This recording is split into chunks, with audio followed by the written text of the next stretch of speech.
This is Dennis Raimondi. I'm here with the Coffee League, found at thecoffeeleague.com, trying to educate myself and all people listening in or reading our transcripts about coffee and coffee culture worldwide. And I have the good fortune today of having on the show Joe Monaghan. He is has been the president of La Morosco USA.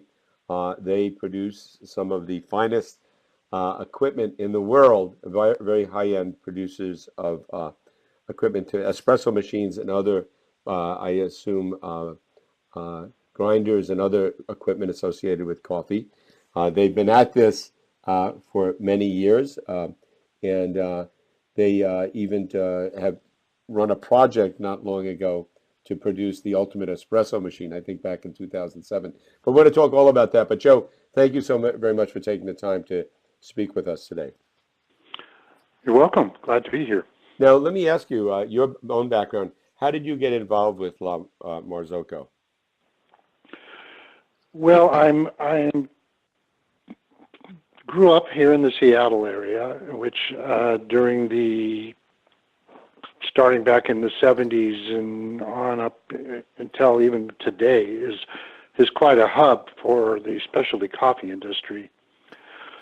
So essentially, I became interested in the coffee business due to a close friend, a high school buddy, who went into his business with his older brother while I went off to college. And they started a company called the Wet Whisker back in 1971, and which later became known as Seattle's Best Coffee. And when I got out of school, I didn't have a job or really anything to do, so my natural inclination was to go to work for my good buddy at his coffee business, and that would have been 1977, and quickly fell in love with the business and everything about coffee, and I was in a learning binge. And my job at the time was to sell coffee to Seattle area restaurants, although I was involved in the roasting side of the business, the grinding, packaging, delivery. It was kind of a one-man show at that time. And one of my customers who had a little deli and blues club in Seattle one day asked me if I knew anything about this contraption he had that had come along with the restaurant when he bought it. And it was an espresso machine. And I didn't really know anything about it. I had heard about this concoction known as espresso, but it was new to me. So together we started tinkering with this piece of equipment, and we both quickly developed a fascination for the machine, the brewing style, and took it on as a learning project.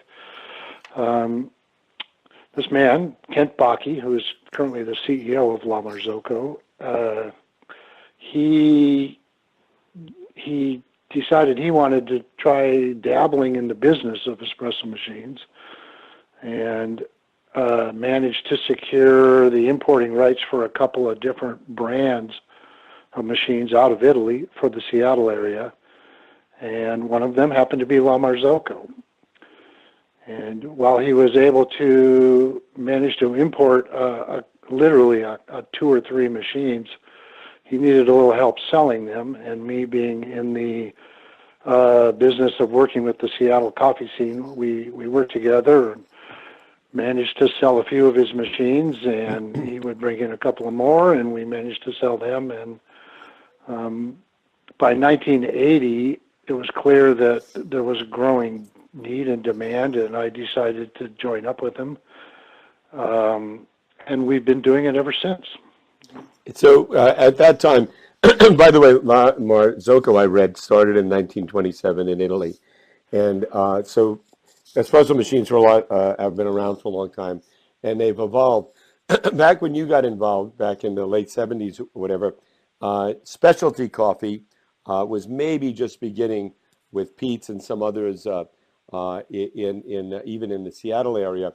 But I guess at that time, were most of the cafes that used high-end espresso machines what we would call Italian espresso houses, where they were basically using a darker roast and doing it Italian style, as we would say. Well, yeah, that's true. Here in the Seattle area, back at that time, we jokingly say I think there were about 8 espresso machines in town, and at any given time, only 4 of them were running.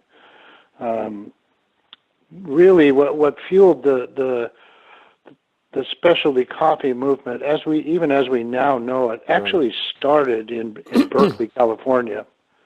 And ironically, it wasn't Pete's, but there was a handful of university area coffee houses, as we would call them. Yes, for sure, serving very dark roasted, actually quite bitter brew. And the way it was made palatable for American students, was to combine it with a fairly large amount of steamed milk.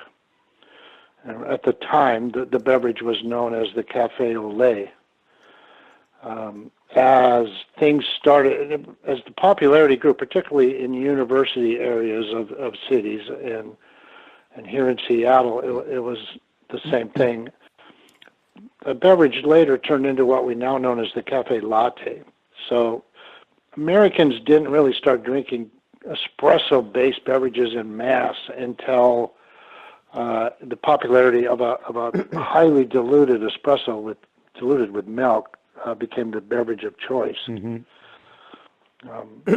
was there a period when the industry in the U.S., the selling of the equipment really took off? That it was like after a certain year, boy, things were really changing. The demand went up and up for them, because they're all over now, and a lot of times you see La Marzocco equipment in a cafe, and you have to think they're pretty serious, because that's great equipment.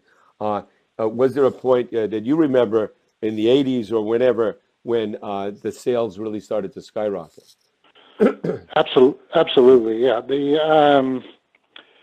It would have been about the mid 80s when, and again, at that time, 99% of our business was right here in the Seattle area, and we were serving only as one small distributor for La Marzocco, and I'll get into how that evolved a little later. But yeah, it would have been the mid 80s.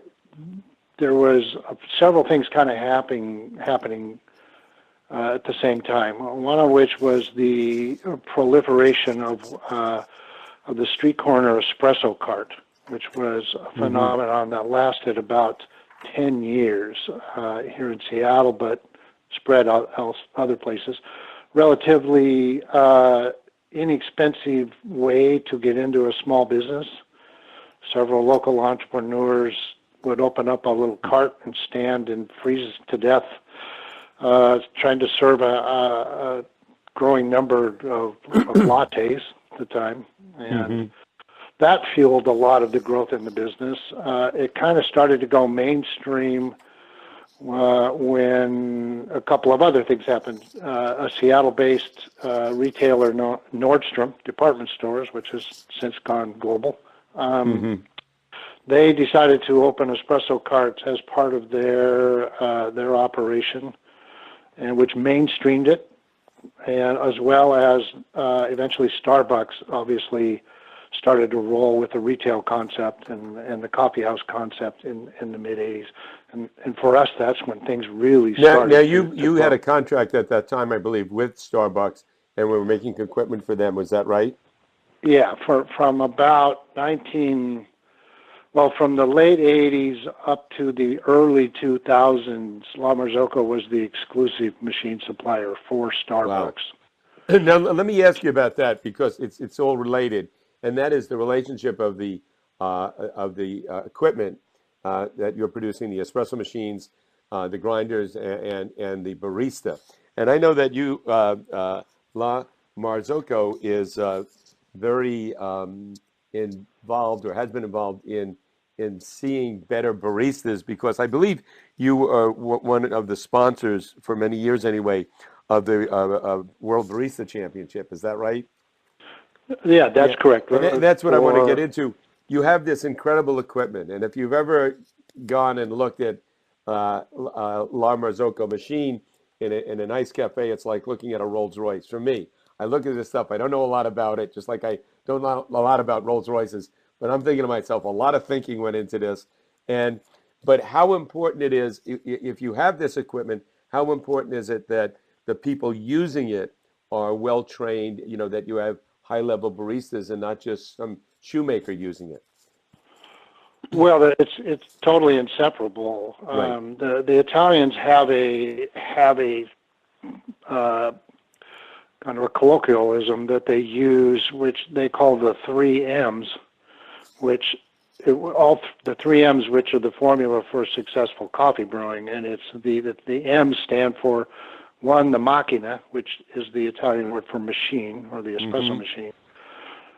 The miscela, or the blend, meaning the coffee, and the mano, the hand of the barista. And you can't take any one of them out of the equation and end up with a good result. So it's critical, particularly La Marzocco, which, as I mentioned, the Starbucks days, there was a period of time when Starbucks outgrew the practicality of using what we call a traditional espresso machine. La Marzocco builds classic traditional espresso machines, meaning heavy involvement by the barista, and it requires, as you mentioned, requiring a high degree of expertise. It was a period of time. By the time I'm guessing it was about 2002, Starbucks was now into the multiple thousands of stores. Right. Tens of thousands of so-called baristas, and they were outgrowing the ability to train baristas properly and needed to rely much more on automation, push-button machines, which they use today very successfully. La Marzocco was and is totally committed to traditional espresso machines requiring high skills in order to produce a truly handcrafted beverage. Right. What was there ever a big decision at La Marzocco about what direction you were going to take if you were to get away from that high level and get more into automation, or was there, from the founder on, always that commitment, we're going to really do it the way we do it and not cut corners and not get into automation? Well, that's a little bit of both. La Marzocco has always been committed to high quality, super high quality espresso machines, traditional espresso machines. The industry in Italy during the 70s and even up until very recently, the emphasis on the industry in Italy was to lower the cost of the machines. And La Marzocco always bucked that trend. It stuck to high quality, high grade materials, hand built, literally, and they're still hand built today. And so the demand for that high quality machine was actually declining, and was literally saved by the growth of popularity of the U.S. style coffee house in the mid 80s. Well, my partner Kent and I and a couple of others actually acquired the company La Marzocco SRL in 1994, and we actually did that in order to help grow the capacity in order to meet the growing needs of Starbucks in particular. At that same time, we were supplying we were really proud of the fact we were able to supply Starbucks, this growing retail giant, along with the emerging much higher quality oriented coffee roasters and retailers that we now know as the third wave. Right. So it was when Starbucks decided to move on, it was not an easy time for us. We essentially lost this big customer, and we did have to ask ourselves what we wanted to do about that. We could have gone down the path of trying to develop automation or continue to cater to this one big customer, but we decided not to and stick to our guns and what we knew how to do best. And it was fortunate for us that, as I said, the beginnings of the third wave movement actually provided a market for us to continue to work with as we were weaning ourselves off of the Starbucks business. Mm-hmm. Let me ask you about your equipment. In 1970, I read the dual boiler series began for you guys. You started doing that, and tell us a little about the dual boiler, and then how it's evolved in the last 40 years, because obviously there's continually changes to the equipment. And what are some of the major changes that have taken place from an engineering perspective to your espresso machines? Well, the dual boiler was actually a great innovation, particularly for this emerging U.S. market. The espresso machines, whether they're traditional or automatic, or they still to this day do two primary functions. One of which is to brew the espresso coffee, which is the process of forcing hot water through a finite amount of ground coffee directly into the cup and under a high amount of pressure. Mm-hmm. As opposed to a more, still more common drip brewing approach, which relies on gravity to pull water through a much larger amount of ground coffee and pulling out solubles and ending up with what we think of as brewed coffee. The other function the machines do is provide steam for the purpose of steaming and frothing milk into, in Italy would be primarily for the use in a cappuccino. In the U.S., again, it became the latte. Up until the 70s, the way equipment manufacturers were doing that was by the use of one boiler. And what was starting to become known at that time, and Piero Bambi, the son of one of the founders of La Marzocco, was heading up not only the company, but virtually all of the R&D within the company. He was starting to focus on temperature stability of the brewing function of the machine. The coffee is a very sensitive and volatile product. And really, to provide consistent results requires good, stable brewing temperature. And which he found that by separating the functions of steaming and brewing into two different boilers, he was able to attain a much, much higher level of temperature stability. Mm-hmm. So that was the impetus for the innovation. In the U.S. at the time, the average Italian cappuccino was and still is only about 5 to 6 ounces of liquid. Mm-hmm. About 4 to 5 ounces of which would be frothed milk. The latte, in contrast, was and is anywhere from 8 to 12 to even 16 ounces of a total beverage, a huge proportion of that being steamed milk. Mm-hmm. So the demands on the equipment were really, here in the U.S., was really putting demands on the steaming function of the machine. And the more steam you would draw off of a single boiler machine, the more you would disrupt the temperature stability. Mm-hmm. So by having the two boilers and the two functions here within a La Marzocco, the market quickly started to realize these machines could perform in a busy environment and produce very consistent results, which really fueled the interest in the brand and the growth in the brand back in the 80s. Now, I believe it was in 2007, La Marzocco began a project to create the ultimate espresso machine, and it was called the Street or La Strada team. And what was that like, and what came of it? Well, again, this was highly fueled by the third wave, the innovators inside the third wave coffee industry. That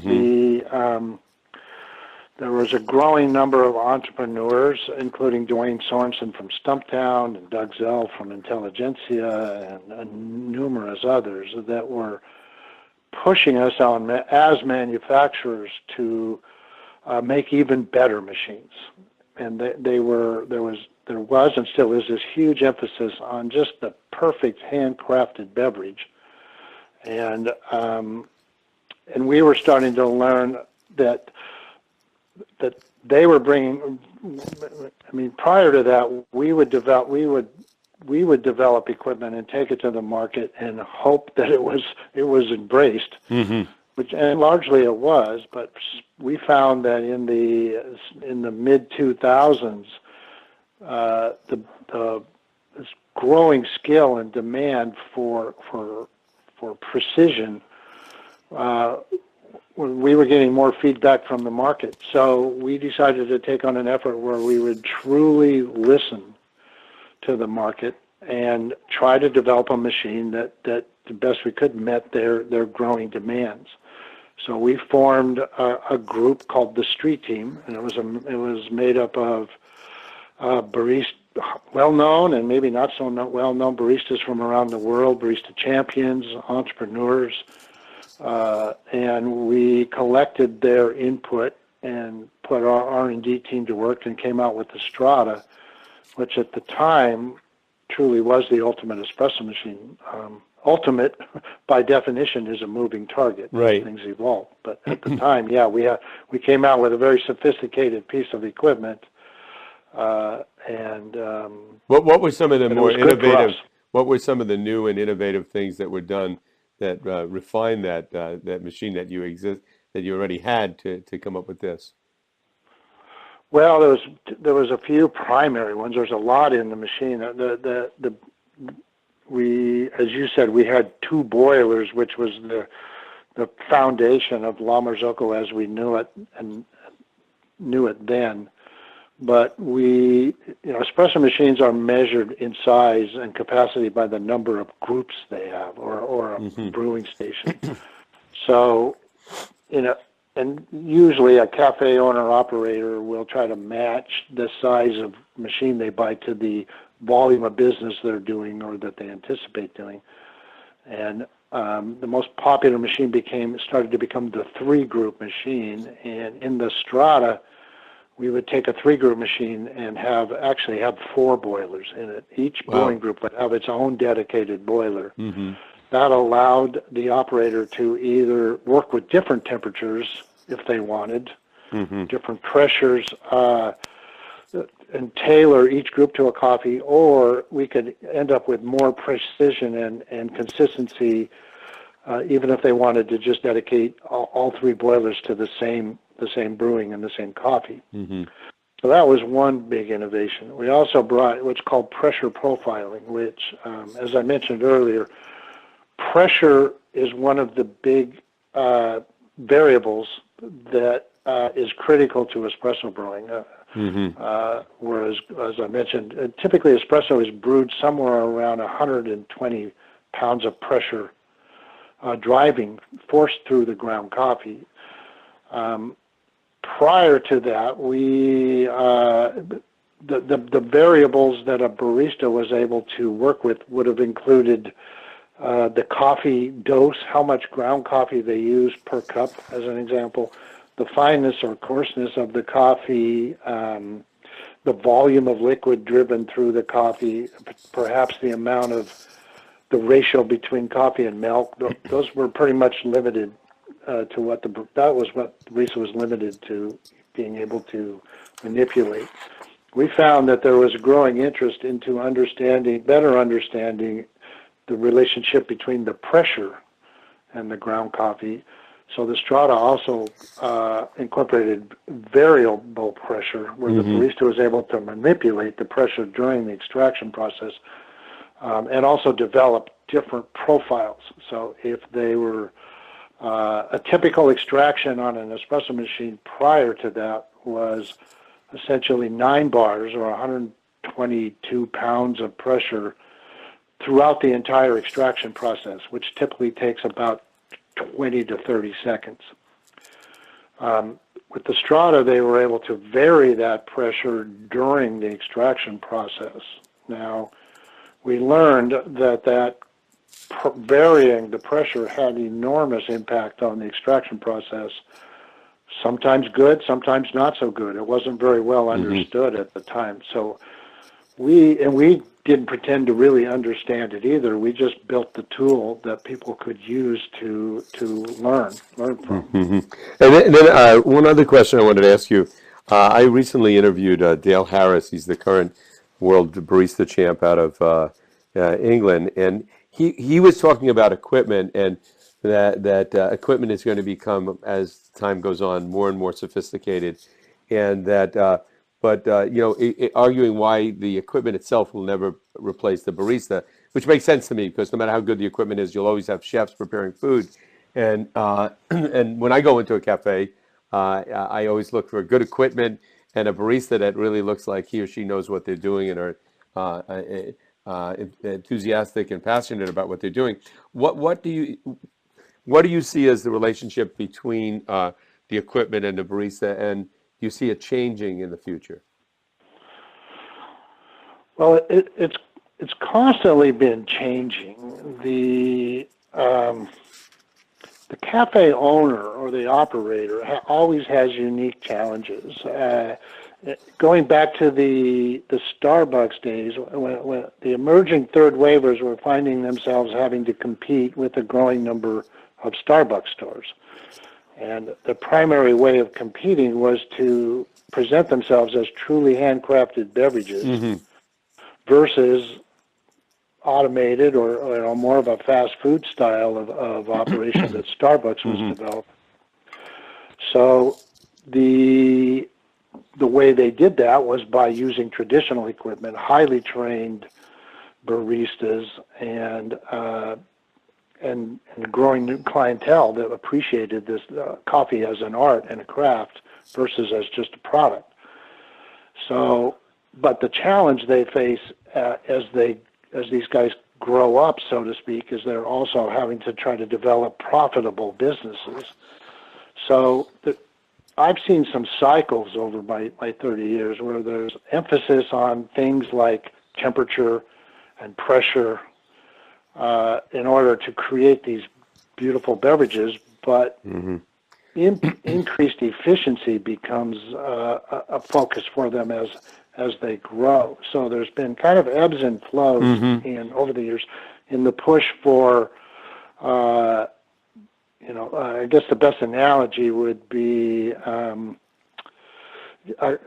we use automobile analogies quite often. So if you're going to drive a traditional race car with 6-speed manual transmissions and a lot of horsepower, and that's one need, but if you want to drive problem-free back and forth to work, you probably have a more automated automobile. So there's definitely kind of a balance there that we've been trying to achieve. We're trying to develop what I would call high-performance machines, but a huge emphasis on reliability, a huge emphasis on stability.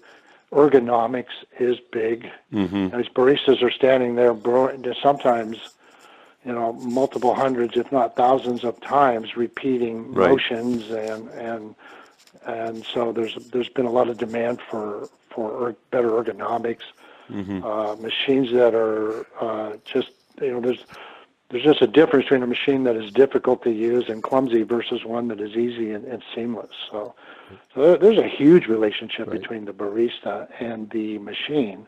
The demands, however, have been a bit of a moving target over the years. Fascinating. And then finally, Joe, what are your coffee drinking habits? What do you like, and how often? Assuming you still. A couple of times I've had people ask me if I get headaches if I don't drink coffee, and I've had to confess I have no idea because I've never not drinking coffee. I'm a daily coffee drinker. My beverages of choice tends to change over the day. In terms of espresso, I tend to like an Americano or a cappuccino in the morning, and I'll move towards straight espressos during the day. I'm also fascinated with pour-over coffees Mm-hmm. and the quality of coffee in general, driven by the specialty coffee movement, whether it's on the agricultural level, Mm-hmm. the roasting level, the bean purchasing level, the beverage preparation. It's all been on this wonderful upward curve. And so I'm still fascinated by coffee of all types. I'll love a good pour-over as well as I'll like a good cappuccino. Do you have a few cafes you enjoy that you're willing to mention? And I know there's many, many more than you could possibly mention, but are there a couple you frequent? Well, I have one in particular that is my favorite by a long shot, and that happens to be our own cafe here in Seattle. Oh, great. A year and a half ago, we opened a La Marzocco Cafe, which has been the most fun project. Where is that located? Let our listeners. It's located here in Seattle, at the Seattle Center, within the building that is a common area within Mm-hmm. a building that's occupied by a local Seattle radio station of all things called KEXP. Mm-hmm. KEXP is a champion of independent music, and they bring and they help the independent music artists from all type of genres become known, and they're very well known for that throughout the world because of music streaming. We found great commonality with them in that our objective by opening this cafe was to feature coffee roasters from all over the world, good, famous coffee roasters from all over the world, and expose them to the Seattle coffee community. So each month we transform this cafe completely from one roaster to another. We don't just serve a different coffee, we recreate the menu every month. Mm-hmm. The roaster of choice will come in and train our staff exactly how to make their beverages, their style, their ingredients, their beans. It's really been an amazing project. Fabulous. I look forward to visiting that cafe. On my list now, for sure. We'd love to have you. We'd love to have you. It's been tremendously successful. It's met all of our expectations, and it's just so much fun to watch the coffee community respond so well to this. It's a bit of a bold and risky project for us, but it's worked great. Fabulous. Well, I wish you continued success. Thank you so much for coming on today. I certainly learned a lot, and am fascinated and inspired to learn more. And I hope we can have you back on sometime. Thank you so much. No, you're welcome, Dennis. Good luck with your continued venture into coffee here. Thanks.